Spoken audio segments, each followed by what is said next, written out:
Right, hey guys, how are we doing? Back with another video from 6, and today we are checking out Naruto's Ninjutsu is Unbeatable. I'm sure we checked out a while ago a video from 6, which is all about Naruto's Taijutsu, but yeah, Naruto's Ninjutsu is insane, man. The amount of stuff he comes up with, that Wind Rasengan, when he came up with that, it's like, what? And then as he starts getting stronger and he has his like Sage mode and all that other stuff, and he's able to do shadow clones and they can do everything. It's like, oh my god. So yeah, let's see what Six has to say on Naruto's ninjutsu being unbeatable. As a follow-up to my literal most popular video ever, where I went over Naruto's Taijutsu Alright, is that your most popular one now? Cool. and how it's unbeatable, I'd like to do the same thing for his ninjutsu, since There it we has an go. equally godly status. Yep. Ninjutsu is likely the highlight of the entire Naruto franchise. Definitely, it's like the whole thing, like hand sides are doing fire style, and then like Of course, like I've said in the past, while taijutsu is a very important and prominent aspect, ninjutsu mainly drive the plot forward and always have that bigger bang to them, especially among the higher tiers in the verse. Take for example Edo Tensei, which was used to wage a literal war and bring back multiple of the strongest ninjas from the past. What a technique, man! That was so cool. It was so cool to see. I was thinking about this the day walking back. Like it was just so awesome to see Zabuza and Haku again, and that, and then wow. Former Kage, former criminals, and even Madara Uchiha, all brought back by the power of ninjutsu, and similarly, all contested by the ninjutsu of one man, Naruto Uzumaki. I've gathered every feat relevant to Naruto progressing as a user of ninjutsu, whether that be in skill or just getting more destructive, and I plan to show by the end why Naruto is almost the perfect combatant when wielding ninjutsu. Because he's the main character. Before we begin, I'd like to ask if you could leave a like on the video and subscribe to the channel, as I'd really Hell appreciate yeah. it. Naruto's skills. He's been nailing it on the Jujutsu Kaisen stuff as well. I'm not up to date with it, so I've not been checking them out. But yeah, he's uploading Jujutsu Kaisen stuff. He's got Dragon Ball stuff, Naruto stuff, Boruto stuff. We've got a Boruto video to check out as well. I'll talk about that when we check out that video, though. Contrary to his taijutsu, when Naruto was a kid, he was actually fairly decent at his ninjutsu when it really came down to it. As opposed to just overwhelming his opponents with the force of his taijutsu that doesn't require much skill, Naruto, when he gets mad or a rage boost, can pull off some of the craziest and most creative ninjutsu feats. Yeah, it was always cool in the original just to see Naruto like rage just his way into like a fight or just like boom. It's like yes. I think Naruto Chapter 1 is a great example of this because retroactively it serves as just a way to show us Naruto's insane potential, where he with all the shadow learns the clones and multi-shadow that. clone Yeah. jutsu and clones Mate. himself 1,000 So cool. Oh mate, what an opening chapter. times. After this, due to a high amount of chakra, Naruto is able to learn the summoning jutsu, and while the summoning jutsu itself isn't all that complicated, it's a fairly wild asset in the hands of a 12-year-old with far too much chakra. While there was a pretty good balancing mechanic when Naruto was first learning the jutsu, where he could only summon small toads because he couldn't muster up the chakra to summon any of the bigger toads, that mechanic became sort of irrelevant as he got better at controlling Kurama's chakra, even while he was a kid. I don't care to repeat the specifics of all this, considering I know everyone has heard it before, but he could have summoned Gamabunta against Neji, and then when he really needed it, he summoned him against Gaara. There are obviously the later examples with Kimimaro and Sasuke, but I want to stop here and mention something pretty interesting, and it's that Naruto, after the fight with Gaara, had earned Gamabunta's respect. So saying that against Kimimaro or Sasuke, Gamabunta might not have helped him is probably not true, at least not from Gamabunta's perspective. Yeah, man. I mean, he's seen what happened there. He's gonna be like, yeah, no, I'll help him out when he's in a tight spot. I don't see why not. Respect is there. Easily the most creative and impressive jutsu Naruto learned at this point is the Rasengan. This naturally Yo, and the progression that jutsu's got through now. Whoa. is going to be a big point in the video, considering a lot of Naruto's progress in this category comes through this jutsu. Yeah, it's constantly changing it, adapting it, making it like, because it's an unfinished jutsu, isn't it? Naruto's general lack of skills with hand signs, coupled with his massive chakra supply, made the Rasengan basically the perfect fit for him. I think this point may be a bit counterintuitive to the overall point of the video, but Naruto's Rasengan didn't do all too much damage to Kabuto, at least not in the long run. Like, yeah, of course, Naruto catching the... Yeah, but then Kabuto also had that healing stuff with all his, like, medical ninjutsu and stuff, didn't he? So, you know, that also stopped the damage. With his hand, and then using his shadow clone to form the Rasengan was really good and really cool. And yeah, it did knock Kabuto down, but Kabuto did get up again and use the summoning jutsu for Orochimaru. But it's mostly impressive due to the progress he made, and even though in the long run it didn't do sufficient damage, landing a blow like this on a Kakashi level threat is really impressive. Quickly before we move on to Naruto as a teenager, I just want to mention that Naruto's ninjutsu potential goes up fairly significantly when he enters his tailed beast mode. And yeah, I know that's pretty obvious because he gets more chakra and more powerful as a result, but not just that, he gets better chakra control as well. You can see in his one tail form during his fight with Sasuke at the end, he forms a Rasengan with just one hand, and he can't even do that on his own up to the later parts of Shippuden. Naruto, after returning from his trip with Jiraiya, has a fairly lackluster boost to his arsenal with a bigger Rasengan, and that's pretty much it. So for the first few chapters... Yeah, the time skip didn't really do much for him. I think we've established that a few times, like, but yeah, pretty weird. The Shippuden, there isn't really too much to talk about in regards to his newfound abilities. Naruto doesn't really start to shine until he gains the Wind Style Rasengan and subsequently the Rasen Shuriken. However, I went over these at length in another video of mine, so repeating myself is going to be pretty redundant and I want to avoid that. An important part of the Rasen Shuriken and Naruto's progress with it that's pretty interesting is how Kakashi saw the jutsu and said that Naruto had surpassed him, but when Kakashi learns that Naruto can no longer use the jutsu anymore, he changes his opinion that Naruto will or can surpass him. It's like, you've done it, and then it's like, oh, I can't use it anymore. Oh, okay, well, you still got potential. There is normally a lot of skepticism thrown in the idea back, that Rasen Shuriken Naruto forward. is Kakashi level, but I think the narrative supports it, especially with him beating Kakuzu.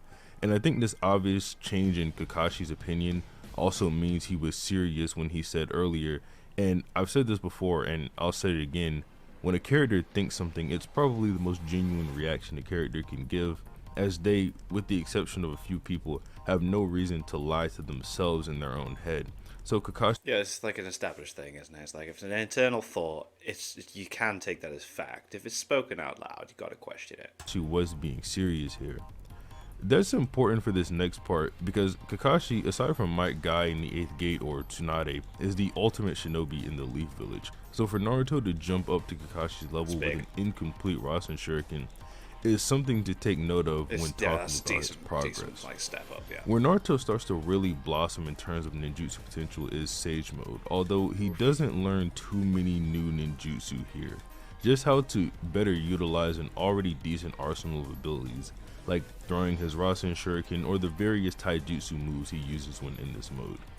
KCM is when Naruto starts to become sort of a ninjutsu god. When I say Sage Mode let Naruto expand his ninjutsu capabilities, that was more so the surface level of this. Here he can almost completely let loose. For one, Naruto can now make 13 clones of himself. That's just crazy. And then each of them can do, oh mate. That can all go fight Kage level opponents. Yeah. And they are so strong that the Shinobi Alliance started having the war go overwhelmingly in their favor just from Naruto's presence on the battlefield. Crazy. Naruto just started thinking of new ways to apply his Rasengan, like here where he makes a ring of them and then just has a bunch of Kurama arms fire them at the enemy. And then another way when he grabs a bunch of Zetsu and starts to pull them into a giant Rasengan on his back. And then you have Naruto making a mini Rasen Shuriken. The list just goes on for the things he can do. Now, one of the more destructive things Naruto pulled off was in his fight with the Third Raikage. This one is both impressive and interesting. Okay. So we all know the Third Raikage's lightning armor is hyped up as an impenetrable shield. Supposedly no one has ever been able to damage him. Yeah, but he made him hit himself. Yeah, okay. Due to that shield. And the way he ended up being put down was from pure exhaustion after fighting for nearly 3 days against 10,000 shinobi during the Third Shinobi War. I think it's pretty interesting that when Naruto first used a Rasen Shuriken on the Third Raikage when he was in KCM, he managed to rip that impenetrable cloak off of the Raikage. Oh, okay. Although a lot of this can be attributed to a nature advantage, even then it's still really impressive for Naruto, considering even the strongest wind style users among the Shinobi Alliance couldn't pull it off before him. And it's not like the lightning cloak withstood it anyway. Naruto's Rasen Shuriken ripped it off of the third Raikage. I'd also like to point out a nature advantage alone doesn't mean you just stop the other person's jutsu, as it took 5 water release users to stop Madara's fireball, although to be fair, you could argue this was due to the size of the jutsu and not the power of it. Anyway, yeah, I just thought that was interesting since, at least in my opinion, this probably means that if Naruto is at full power and not a clone, he could take down the third Raikage, as say, if the real Naruto hits him with another Rasen Shuriken while he's out without the cloak, another Naruto clone could hit him, or they could even repeat the cycle multiple times if need be. Sort of just really solidifies Naruto being on the upper echelon of power at this point, before stepping into the god tiers, of course. Naruto having the strongest tailed beast is definitely a huge asset for him. Yeah, of course it is. Definitely. Like, having the strongest tail beast definitely is going to give you a bit of an advantage, isn't it? No one would ever dispute that. No. But the way Naruto gets extremely more powerful following his learning of the tailed beast bomb in KCM2 is sort of ridiculous. Something that's not really noticeable due to the animation of the scene and the weird way the panel is drawn in the manga is when Naruto first brings out the Kurama avatar, he sends all 5 of the tailed beasts he's currently fighting back flying with just the swipe of his tails. It's not too important since regardless of this attack, Naruto is manhandling all the tailed beasts anyway. One of my favorite pages specifically is when the 2 tails is coming at Kurama and he hits it with the 6 tails to defend himself. Now, a lot of you may be wondering why I'm bringing all this stuff up in a video about ninjutsu, and that's because the 4th data book actually lists KCM as a ninjutsu. Continuing on from here, Naruto is truly a god of ninjutsu. He can activate basically as many as he wants without the need to worry about any chakra, as well as having he isn't running out of chakra anytime soon at this point. No way. In his back pocket at all times, just for a chakra battery if need be. Naruto is now throwing like mountain-sized Rasen Shuriken in just Sage mode and running around giving over 10,000 people 3 times the chakra of Kakashi just so he can have them fight alongside him. Yeah. It's not so much Naruto's jutsu at this point from here on out, it's just how many jutsu Naruto can throw at you. We normally say these as joke, but this is a real scenario. Like, imagine if Naruto came at you with 5 different shadow clones, each holding a Rasengan variant, and then you're at death's door from that, and he says he was holding back and he had 5 more Rasengan he could have used at no extra cost to his chakra. I think I'd fall to my knees and be like, God, why am I here? See, throughout most of the war, Naruto is only fighting 2 guys, and when he's not doing that, he's having to protect other people, so he doesn't really have the time to do the crazy things that he realistically should very well be capable of doing. A good example of the things I'm talking about happen in the Ultimate Ninja Storm games, normally as ultimates, and I've picked 3 here that I think are exceptional in displaying what I'm talking about. Okay. The first one is called Tailed Beast Planetary Rasen Shuriken. In this ultimate, Naruto and Kurama start charging up their respective jutsu. Kurama is charging a Tailed Beast Bomb, while Naruto charges a Rasen Shuriken. Then Naruto throws the Rasen Shuriken, to which Kurama fires 4 Tailed Beast Bombs at it that circle it until it makes contact with the target. That is insane. That's absolutely insane. That just sounds utterly insane. Yeah. Within the war arc, up to this point I've covered, there are maybe 5 people in the entire manga that could survive being hit by that. This next one is a bit insane, and it's skipping ahead a bit in the timeline, but I don't care, it's really cool. Naruto uses 9 shadow clones to make 9 different Rasen Shuriken with 9 different Kekkei Genkai, and then starts charging up a Tailed Beast Bomb on top of that.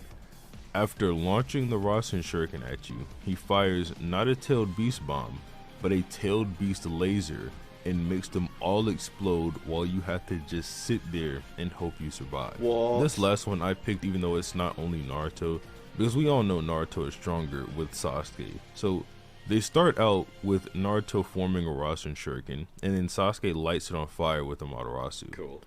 After that hits you, Sasuke makes sure you don't get too far away and teleports to you and kicks you in the middle of him and Naruto.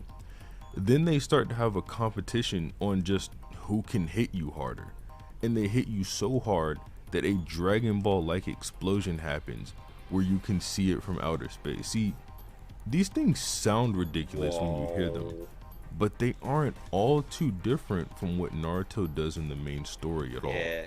Like, remember when Naruto was flying at Kurama with 1,000 shadow clones, all holding giant Rasengan while he was in Sage mode?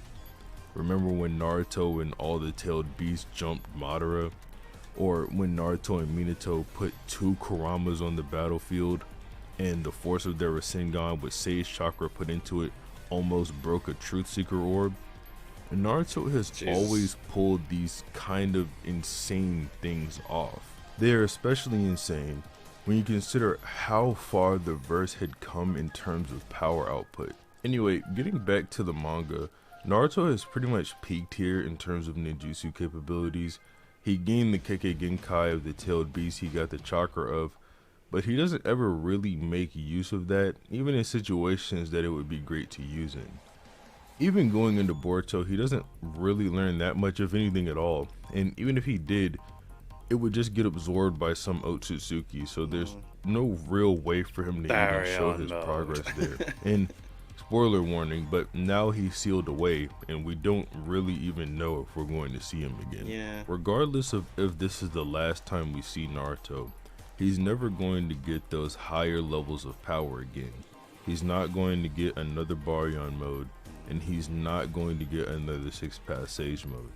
So as far as he goes, this is it for him. Boom. Unbeatable. So sick. Those things from the games look absolutely insane. It's crazy. Crazy. But yeah, make sure you check out my Etsy shop. Go buy my t-shirt. I love the design I've made. I think it's awesome. Support the channel by purchasing this bad boy. And thank you to my patrons. If you want to have your name at the end of every video I upload, link is in the description to the Patreon page. $1 a month is all I support. That's greatly appreciated. Thank you guys very much for that. Thank you all for watching. What do you guys think of that? What do you guys think of this? Click like, subscribe if you haven't already. Leave comments down below. Let me know what I should watch and discuss in future videos. See you guys next time.